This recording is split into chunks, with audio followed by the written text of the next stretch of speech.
सकाळी उठलो तर शरीर म्हणत होतं भाऊ अजून 10 मिनिटं झोपू दे, पण पोट आणि स्वप्न दोन्ही मोठं असल्यावर उठावंच लागतं. ब्रश करून सरळ जिमला हजर. जिममध्ये गेल्यावर आज होता चेस्ट आणि शोल्डर वर्कआउट. फुल दाबून वर्कआउट केला.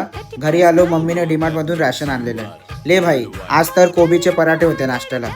हा टिक्का नाही रे, ही तर ओळख आहे आपली. चला मग पुन्हा निघालो रोजच्या धावपळीला. गाडी काढली आणि ऑफिसला निघालो. ऑफिस आपलं म्हणून जबाबदारी पण आपली. स्वतःच्या जागेसाठी केलेलं काम कधीच छोटं नसतं मित्रा. मग छोट्या डॉनने एंट्री केली, दिवाबत्ती केली, मग साहेबांचं प्रवचन थोडं ऐकलं, रोजसारखं कामाला सुरुवात केली. जेठालाल आणि अय्यरचे भांडणं कधीच संपतील यार. एक काम आलं, तिकडे निघालो. चलो भागो. काम करून लागलेली भूक, तर चला जेवायला घरी. घरी येऊन आपल्या घरचा डाळ भात खाल्ला.